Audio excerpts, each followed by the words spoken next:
Hello guys, welcome to our YouTube channel study with M.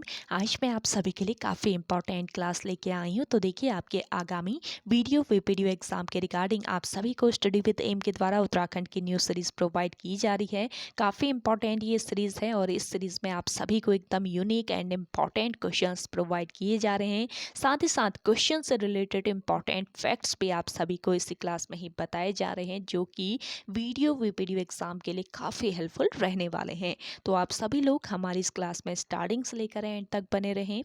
तो चलिए, आज के इस क्लास को हम स्टार्ट करते हैं। स्टार्ट करने से पहले जिन लोगों ने अभी तक हमारे YouTube channel study with M को सब्सक्राइब नहीं किया है, वो सब्सक्राइब कर लें। साथ ही साथ बगल में जो बेल आइकन दिख रहा है, इसे भी प्रेस कर लें, ताकि हम कोई भी वीडियो डालते हैं तो उसका नोटिफिकेशन आपके पास जल्द से जल्द पहुंच जाए।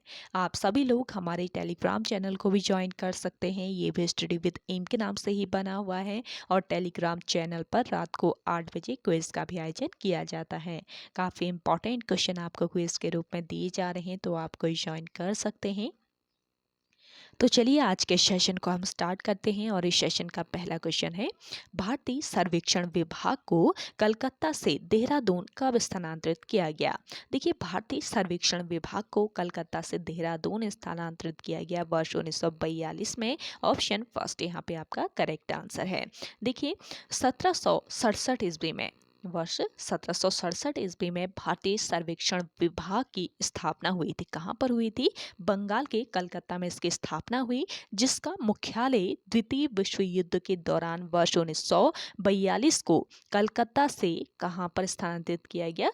देहरादून जनपद में स्थानांतरित किया गया। और ये जो विभाग है, ये भारत का एकमात्र भू मानचित्र सर्वेक्षण का कार्य करता है। अगला क्वेश्चन देखेंगे, कस्तूरबा गांधी बालिका विद्यालय योजना की शुरुआत कब हुई? तो देखिए, कस्तूरबा गांधी बालिका विद्यालय योजना, इसकी शुरुआत हुई वर्ष 2004 में। ऑप्शन सेकंड बिल्कुल राइट आंसर है।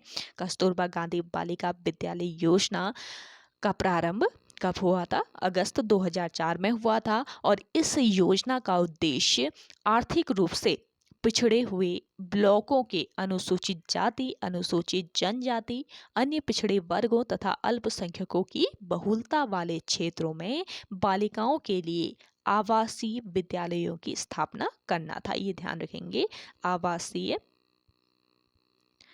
विद्यालयों की स्थापना करना इसका मुख्य उद्देश्य था। कहाँ पर?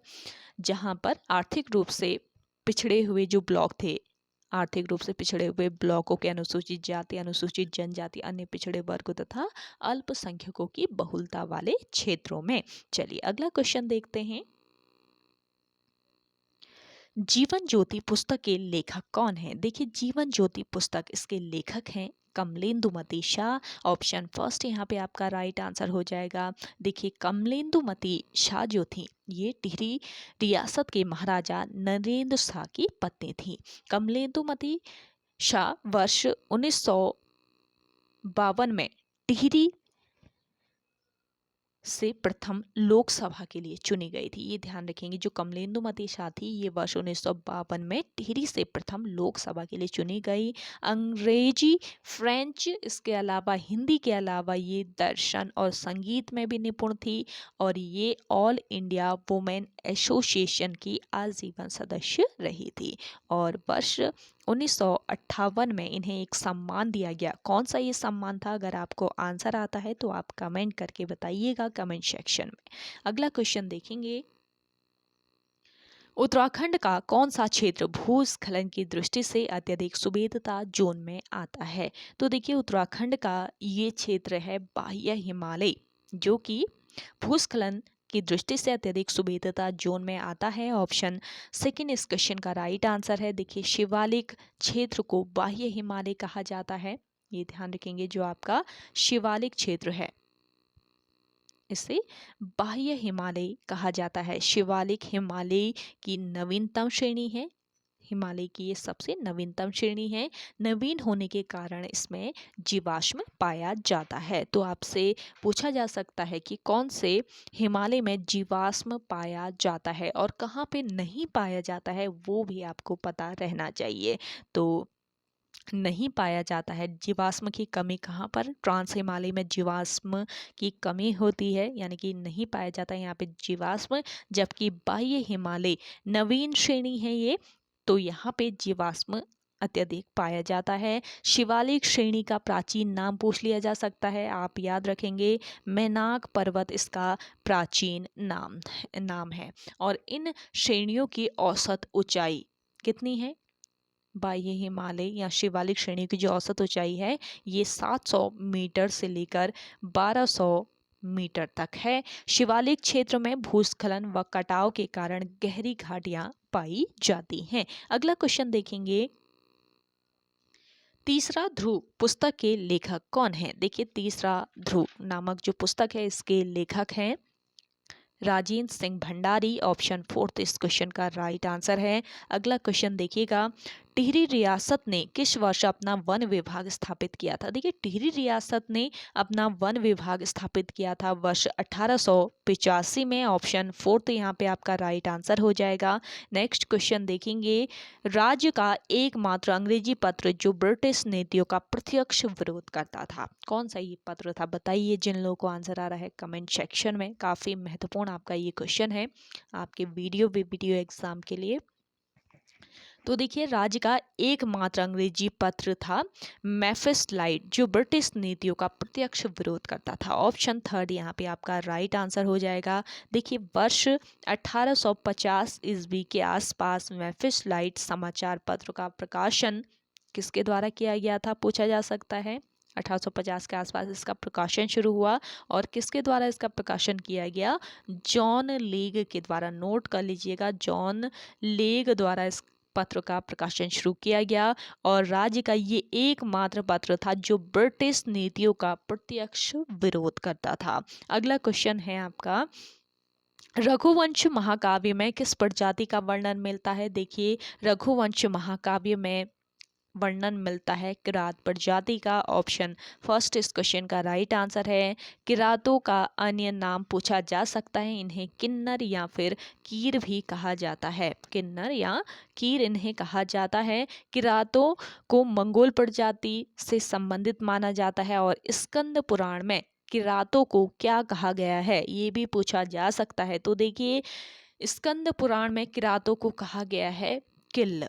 देखिए, आयोग जो है ये किसी भी तरीके से आपसे घुमा फिरा के क्वेश्चन पूछ सकता है, तो आपको एक एक पॉइंट अगर क्लियर रहेंगे, बेसिक आपका क्लियर रहेगा, तो आप बिल्कुल वहाँ पे करेक्ट आंसर लगा सकते हैं। तो स्कंद पुराण में किरातों को कहा गया है किल और किरातों की भाषा क्या है ये भी पूछा जा सकता है। देखिए, मुंडा भाषा ये बोलते हैं किरात प्रजाति के लोग। अगला क्वेश्चन देखेंगे, गोपेश्वर त्रिशूल लेख में किस लिपि का प्रयोग हुआ है? गोपेश्वर त्रिशूल लेख में प्रयोग हुआ है ब्राह्मी लिपि का। ऑप्शन 2 यहाँ पे आपका राइट आंसर हो जाएगा। देखिए, गोपेश्वर त्रिशूल लेख से किसकी पुष्टि होती है? देखिए, नागों की पुष्टि होती है, नाग वंश की से पुष्टि होती है, नागों की पुष्टि करता है गोपेश्वर का त्रिशूल लेख। और गोपेश्वर के त्रिशूल लेख में 4 राजाओं के नाम मिलते हैं, 4 नाग राजाओं के यहाँ पे नाम मिलते हैं। कौन कौन से? एक तो हो गया आपका स्कंद नाग, दूसरा हो गया गणपति नाग, तीसरा हो गया आपका विभु नाग, चौथा हो गया आपका अंशु नाग। तो 4 राजाओं के इसमें नाम मिलते हैं। गणपति नाग का रुद्र हिमालय गोपेश्वर में अभिलेख मिला है, इसको भी आप ध्यान रखिएगा। अगला क्वेश्चन देखेंगे, अखिल गढ़वाल सभा की स्थापना किस वर्ष हुई थी? इंपॉर्टेंट क्वेश्चन है। अखिल गढ़वाल सभा की स्थापना की गई थी वर्ष 1952 ईस्वी में। ऑप्शन 4 तो यहाँ पे आपका राइट आंसर हो जाएगा। अखिल गढ़वाल सभा की स्थापना 10 फरवरी 1952 को कहाँ पर हुई थी? देहरादून में। देहरादून में इसकी स्थापना हुई थी, जिसके अध्यक्ष विशंबर दत्त चंदोला थे।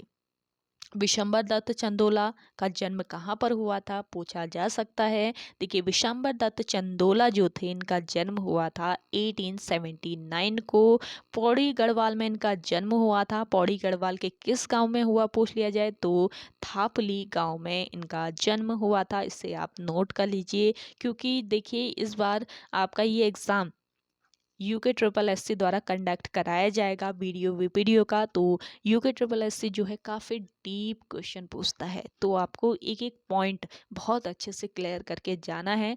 और देखिए काफ़ी अच्छी अपॉर्चुनिटी है, गोल्डन अपॉर्चुनिटी है आप सभी लोगों के लिए।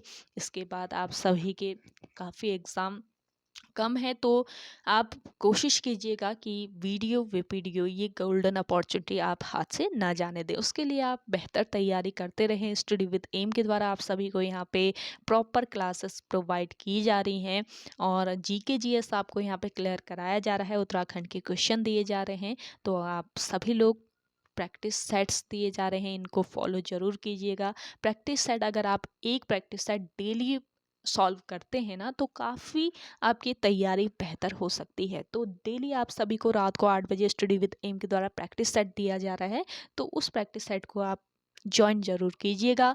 बिल्कुल फ्री ऑफ कॉस्ट है, कोई भी आपको पेमेंट नहीं करना है। वरना आप अगर कहीं से प्रैक्टिस सेट खरीदते हैं तो आपको काफ़ी पेमेंट देना पड़ता है। तो अगर आप उससे बचना चाहते हैं तो आप ज्वाइन कर सकते हैं इन प्रैक्टिस सेट्स को, जो कि आईओ के पैटर्न पर तैयार किए गए हैं। रात को डेली मिल रहा है आपको 8 बजे, तो ज्वाइन जरूर कीजिएगा। तो देखिए इनका जन्म जो हुआ था विशंबर दत्त चंदोला का, तो कब हुआ था? 1879 में हुआ था, पौड़ी गढ़वाल में हुआ था।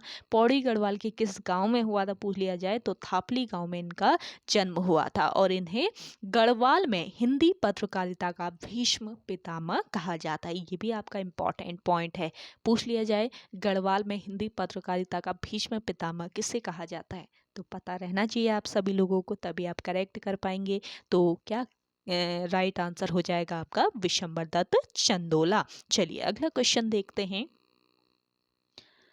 महास्म संस्कृति के आकृतियों की खोज किसने की थी? देखिए महास्म संस्कृति के आकृतियों की खोज की गई थी किसके द्वारा? रॉबर्ट कार्नन के द्वारा। ऑप्शन सेकेंड यहाँ पे आपका राइट आंसर हो जाएगा। कब महास्म संस्कृति की आकृतियों की खोज रॉबर्ट कार्नन द्वारा की गई, ये भी पूछा जा सकता है। तो याद रखेंगे ये ईयर था 1877।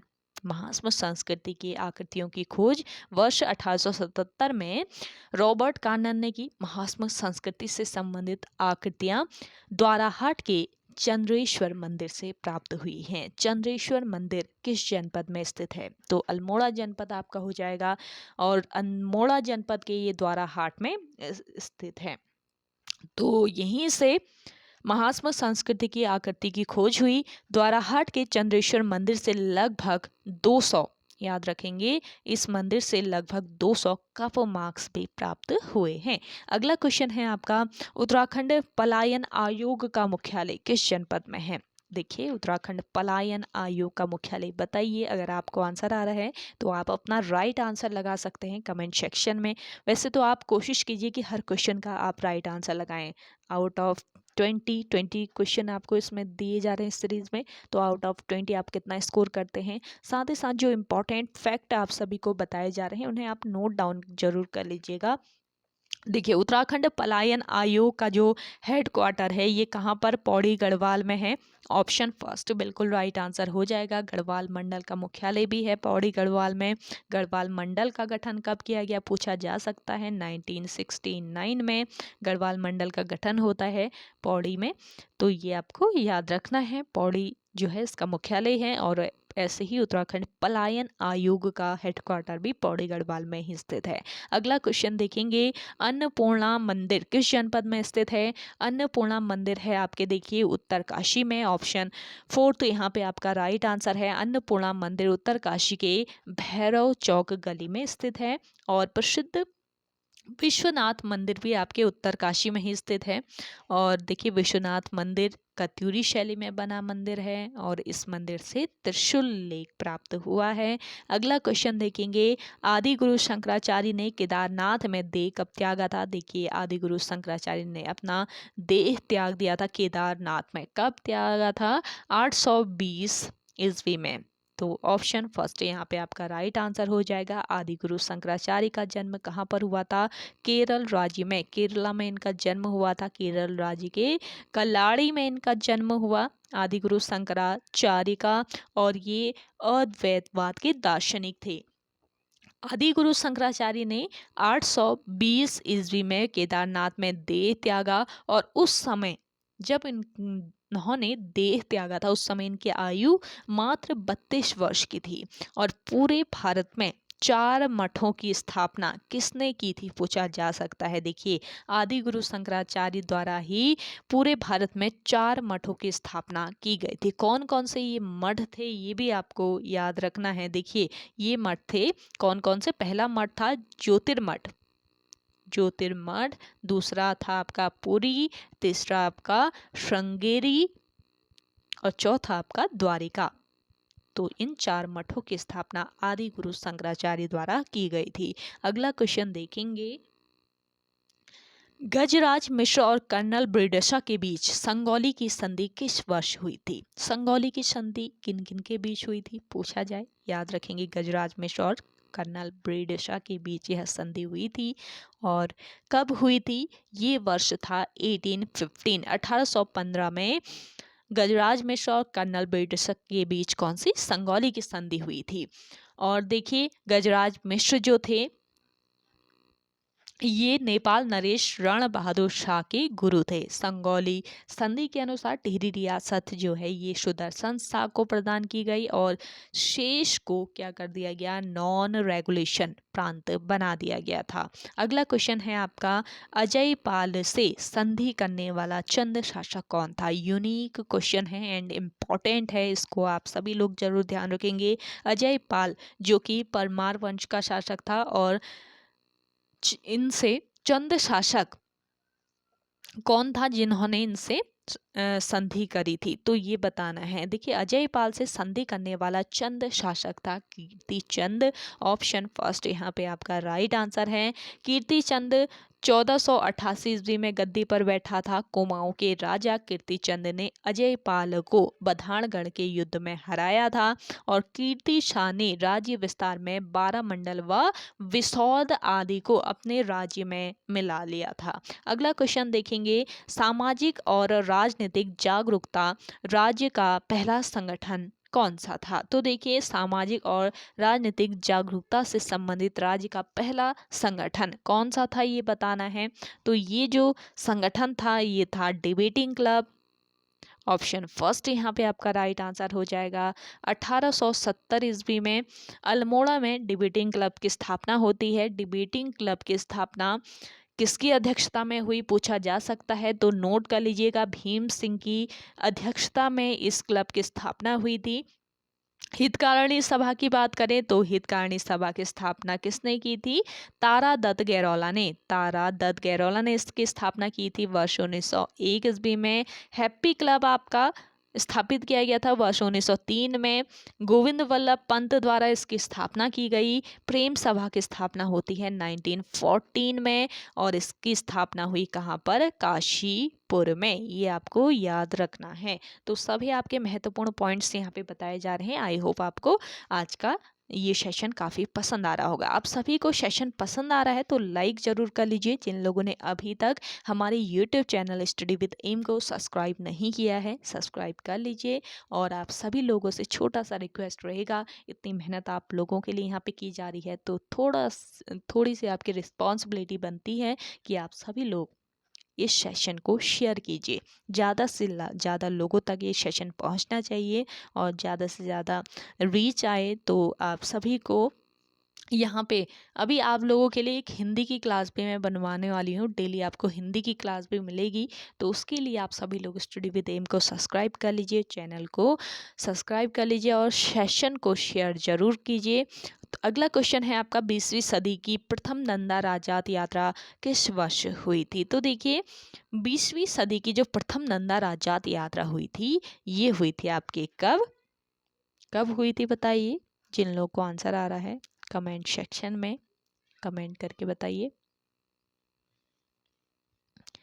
तो देखिए, 20वीं सदी की जो प्रथम नंदा राजात यात्रा है ये हुई थी वर्ष 1905 में, वर्ष 1905 में ये हुई थी। ऑप्शन थर्ड यहाँ पे आपका राइट आंसर हो जाएगा। अगला क्वेश्चन देखेंगे, तीलू रौतेली की हत्या किस नदी के किनारे की गई? तीलू रौतेली की हत्या की गई थी नयार नदी के किनारे। ऑप्शन सेकंड बिल्कुल राइट आंसर हो जाएगा।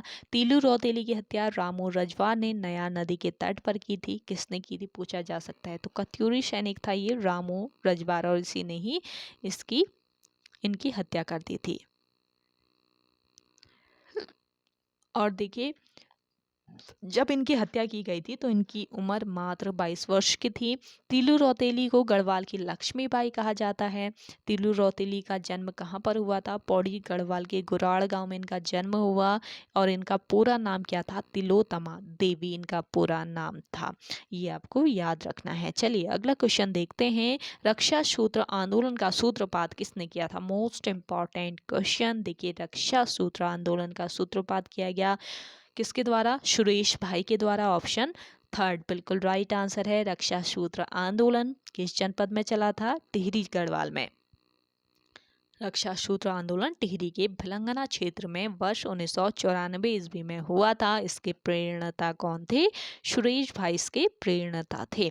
ये आपको याद रखना है। सुरेश भाई के जन्म की बात की जाए तो इनका जन्म 1964 में कहाँ पर? टिहरी के बोड़ा केदार में हुआ था। इन्होंने वर्ष 1984 में सरकारी सेवा त्याग कर समाज सेवा के प्रति समर्पित होकर लोगों में समर्पण की अलख जगाने का अभियान शुरू किया था। राज्य के गांवों में इन्होंने महिला और युवक मंगल दलों का गठन भी करवाया था। तो ओके गाइस, आज के इस सेशन में इतना ही। आई होप आप सभी को आज का ये सेशन काफ़ी पसंद आया होगा। अगर आप सभी को आज का ये सेशन पसंद आता है तो इस सेशन को आप सभी लोग लाइक कीजिए, शेयर कीजिए। जिन लोगों ने अभी तक हमारे YouTube channel study with M को सब्सक्राइब नहीं किया है वो सब्सक्राइब कर लें। तो चलिए मिलते हैं एक नेक्स्ट इंटरेस्टिंग वीडियोस के साथ। तब तक के लिए धन्यवाद।